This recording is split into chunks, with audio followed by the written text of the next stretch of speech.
বিয়ের আগে সে ফোন না ধরলে বুকটা ধক করে উঠত। তার একটা মেসেজ আসলে সারাদিন ভালো লাগত। তার কথা ভাবতে ভাবতে ঘুম আসত না। কিন্তু বিয়ের কয়েক বছর পর একই মানুষটা পাশে শুয়ে আছে, তুমি ফোন দেখছ, সে টিভি দেখছে, অথচ কেউ কারো সাথে কথা বলছো না। তখন মনে হওয়া ভালোবাসা কি সত্যিই শেষ হয়ে গেছে? কিন্তু আজকে আমি তোমাকে একটা চমকে দেওয়া সত্যি বলবো। হয়তো ভালোবাসা শেষ হয়নি, হয়তো তোমরা শুধু ভালোবাসার অন্য একটা পর্যায়ে পৌঁছে গেছো। হার্ভার্ড ইউনিভার্সিটি, গটম্যান ইনস্টিটিউট এবং রিলেশনশিপ সাইকোলজির বড় গবেষণার আলোকে আজকে জানব কেন বিবাহিত জীবনে ভালোবাসা ধীরে ধীরে কমে যায় আর কিভাবে সেই সম্পর্ক আবার আগের মতো উষ্ণ করা যায়। অনেক মানুষ মনে করে ভালোবাসা মানেই সবসময় এক্সাইটমেন্ট, বাটারফ্লিজ আর এন্ডলেস ইমোশন। কিন্তু বিজ্ঞান বলছে ভালোবাসা সময়ের সাথে বদলায়, আর সেই পরিবর্তনটা না বুঝলেই ভুল বোঝাবুঝি শুরু হয়। আজকের ভিডিওটা শেষ পর্যন্ত দেখো, কারণ হয়তো এই ভিডিও তোমার সম্পর্ককে নতুনভাবে বুঝতে সাহায্য করবে। কারণ এক, হানিমুন ফেজ শেষ হওয়া। রাহেলা আর সাকিবের বিয়ে হয়েছে 4 বছর। বিয়ের প্রথম দিকে সবকিছুই যেন সিনেমার মতো ছিল। ছোট ছোট মুহূর্তেও এক্সাইটমেন্ট ছিল। একসাথে চা খেলেও মনে হতো পৃথিবীর সবচেয়ে সুন্দর সময় কাটছে। কিন্তু ধীরে ধীরে সেই ইন্টেন্স ফিলিং কমে যেতে শুরু করল। আর একদিন রাহেলা মনে মনে ভাবল, আগে কি ছিল যেটা এখন আর নেই? এর উত্তর লুকিয়ে আছে মানুষের মস্তিষ্কে। লাভ রিসার্চার হেলেন ফিশার বহু বছর ধরে ভালোবাসার নিউরোসায়েন্স নিয়ে গবেষণা করেছেন। তিনি দেখেছেন ভালোবাসার 3টি ধাপ আছে। প্রথম ধাপ লাস্ট, যেখানে ফিজিক্যাল অ্যাট্রাকশন কাজ করে। দ্বিতীয় ধাপ অ্যাট্রাকশন, যেখানে ডোপামিন আর এক্সাইটমেন্ট কাজ করে। আর তৃতীয় ধাপ হল অ্যাটাচমেন্ট, যেখানে সম্পর্ক অনেক বেশি গভীর, শান্ত এবং স্থায়ী হয়ে যায়। সমস্যা হল অনেক মানুষ ডোপামিনের এক্সাইটমেন্ট কমে যাওয়াকে ভালোবাসা শেষ হয়ে যাওয়া মনে করে। কিন্তু বিজ্ঞান বলছে এটা ব্যর্থতা নয়, এটা বায়োলজি। মস্তিষ্ক ধীরে ধীরে সম্পর্ককে সিকিউর ধরে নেয়, তাই আগের মতো ইন্টেন্স এক্সাইটমেন্ট আর তৈরি করে না। ভালোবাসা তখন শুধু ইমোশন থাকে না, বরং একজন মানুষের পাশে থাকার সিদ্ধান্তে পরিণত হয়। কারণ 2, কমিউনিকেশন বন্ধ হয়ে যাওয়া। বিয়ের আগে তোমরা ঘন্টার পর ঘন্টা কথা বলতে, ভবিষ্যৎ নিয়ে, স্বপ্ন নিয়ে, অকারণে হাসাহাসি নিয়ে। কিন্তু বিয়ের পরে কথাগুলো সীমাবদ্ধ হয়ে যায় বাজারের লিস্ট, বিলস, অফিস আর সংসারের দায়িত্বে। কাজের কথা হচ্ছে কিন্তু মনের কথা হচ্ছে না। আর এখান থেকেই ইমোশনাল ডিস্টেন্স শুরু হয়। রিলেশনশিপ রিসার্চার জন গটম্যান বলেছেন, সুখী কাপলরা প্রতিদিন ইমোশনাল কানেকশনের জন্য আলাদা সময় রাখে। সেটা এক্সপেন্সিভ ডেট না হলেও চলে। হতে পারে একসাথে হাঁটা, রাতে কিছুক্ষণ গল্প করা, বা শুধু মন দিয়ে একজন আরেকজনের কথা শোনা।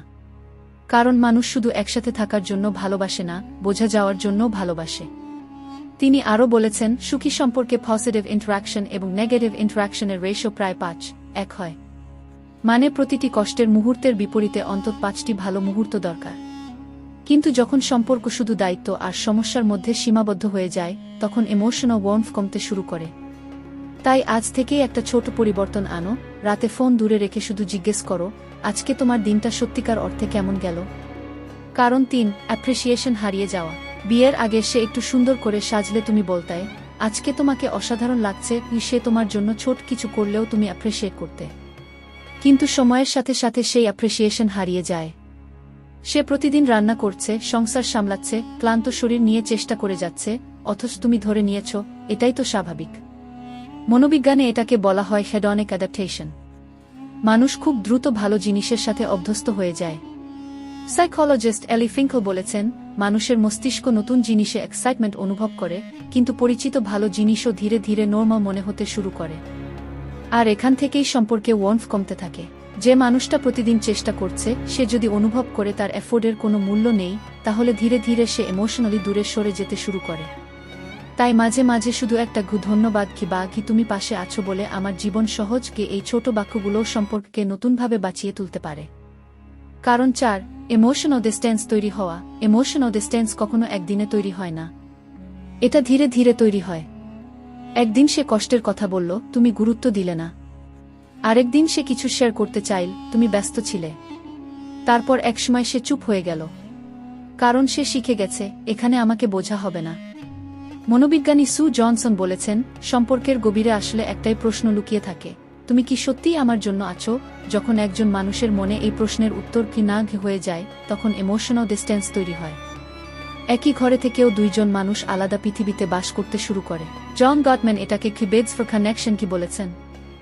যখন একজন বলে, আজকে আকাশটা কত সুন্দর, কি বাগু আজকে অফিসে মজার একটা ঘটনা ঘটেছে। তখন সে আসলে কানেকশন চাইছে। তুমি যদি সাড়া দাও, সম্পর্ক গভীর হয়। তুমি যদি ইগনোর করো, ডিস্টেন্স বাড়ে। তাই পার্টনারের ছোট ছোট কথাগুলোকেও গুরুত্ব দাও, কারণ সম্পর্ক অনেক সময় ছোট ছোট রেসপন্স দিয়েই টিকে থাকে। কারণ 5 রজনীর ফাঁদ। সোমবার অফিস, খাওয়া, ঘুম। মঙ্গলবার একই, বুধবার একই। একসময় জীবন এত প্রেডিক্টেবল হয়ে যায় যে সম্পর্ক এক্সাইটমেন্ট হারিয়ে ফেলে। আর তখন মনে হয় আমরা কি শুধু রুমমেট হয়ে গেছি। রিলেশনশিপ রিসার্চার হাওয়ার্ড মার্কম্যান বলেছেন, নতুনত্ব সম্পর্কে ডোপামিন বাঁচিয়ে রাখে। যে কাপলরা একসাথে নতুন কিছু করে তাদের রিলেশনশিপ স্যাটিসফ্যাকশন অনেক বেশি থাকে। এটা বড় কিছু না হলেও চলে। একসাথে নতুন খাবার রান্না করা, নতুন জায়গায় হাঁটতে যাওয়া বা একসাথে নতুন স্কিল শেখাও অনেক বড় পরিবর্তন আনতে পারে। সাইকোলজিস্ট আর্থার অরনের গবেষণায় দেখা গেছে, নতুন অভিজ্ঞতা মানুষের মস্তিষ্কে এক্সাইটমেন্ট তৈরি করে। আর সেই এক্সাইটমেন্ট পার্টনারের সাথেও কানেক্ট হয়ে যায়। তাই রোজিন ভাঙো, কারণ মনোরণী ধীরে ধীরে সম্পর্কের রং মুছে দেয়া।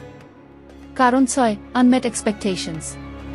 বিয়ের আগে প্রত্যেক মানুষের মনে একটা ছবি থাকে। কেমন হবে সংসার, কেমন হবে ভালোবাসা, কেমন হবে পার্টনার। কিন্তু বাস্তব জীবন সবসময় সেই কল্পনার মতো হয় না। আর সমস্যা হলো, অনেক মানুষ তাদের ডিসঅ্যাপয়েন্টমেন্ট কখনো প্রকাশ করে না। নাবলা এক্সপেকটেশন ধীরে ধীরে রিজেন্টমেন্ট তৈরি করে। সাইকোলজিস্ট হ্যারিয়েট লার্নার বলেছেন, সম্পর্কের সবচেয়ে বিপজ্জনক জিনিস হলো নাবলা কথা, কারণ সেগুলো মনের ভেতরে জমতে থাকে। তাই হেলথি রিলেশনশিপের জন্য হনেস্ট কনভারসেশন খুব গুরুত্বপূর্ণ। তবে সেটা ঠাক করে নয়, তুমি কখনো আমাকে বোঝো না গিয়ে এই ভাষা দূরত্ব বাড়ায়। বরং বলো, আমি এই বিশ্বাসটাতে কষ্ট পাই, কি এটাকে বলা হয় কি আই স্টেটমেন্ট, কি এটা ব্লেম কমায় এবং আন্ডারস্ট্যান্ডিং বাড়ায়। আর সবচেয়ে গুরুত্বপূর্ণ, পার্টনারকেও জিজ্ঞেস করো, তোমার এমন কিছু আছে যেটা তুমি এতদিন বলতে পারোনি। অনেক সময় এই একটি প্রশ্নই সম্পর্কের পুরনো দেয়াল ভেঙে দেয়া। তাহলে আজ আমরা জানলাম, ভালোবাসা কমে যাওয়ার পেছনে 6টি বড় কারণ কাজ করে। হানিমুন ফেজ শেষ হওয়া, কমিউনিকেশন কমে যাওয়া, অ্যাপ্রিসিয়েশন হারিয়ে যাওয়া, ইমোশনাল ডিস্টেন্স তৈরি হওয়া, রজনীর ফাঁদ এবং আনমেট এক্সপেকটেশনস। কিন্তু সবচেয়ে গুরুত্বপূর্ণ সত্যি হল, ভালোবাসা সবসময় শেষ হয় না। ভালোবাসা অনেক সময় শুধু রূপ বদলায়। শুরুর ইন্টেন্স এক্সাইটমেন্ট কমে যেতে পারে, কিন্তু তার জায়গা আরও গভীর, শান্ত আর নিরাপদ ভালোবাসা তৈরি হতে পারে। তবে সেই ভালোবাসা নিজে নিজে তৈরি হয় না। সেটা প্রতিদিন তৈরি করতে হয়, ছোট ছোট যত্নে, অ্যাপ্রিসিয়েশনে, আর একজন মানুষের পাশে সত্যিকারের থেকে যাওয়ায়। রবার্ট ওয়ালডেঞ্জার বলেছেন, জীবনের শেষে মানুষ সবচেয়ে বেশি আফসোস করে যাদের ভালোবাসত তাদের যথেষ্ট বলা হয়নি। তাই আজকে রাতে একটা কাজ করো, ফোন দূরে রাখো। তোমার পার্টনারের চোখে তাকিয়ে শুধু বলো, তুমি আমার জীবনে আছো বলে আমি ভালো আছি। হয়তো এই ছোট বাক্যটাই অনেক দিনের নীরবতা ভেঙে দেবে। ভিডিওটা যদি তোমার মনে ছুঁয়ে যায়, তাহলে লাইক করো, শেয়ার করো, আর কমেন্ট করে জানাও আজকের কোনো কারণটা তোমার জীবনের সাথে সবচেয়ে বেশি মিলেছে।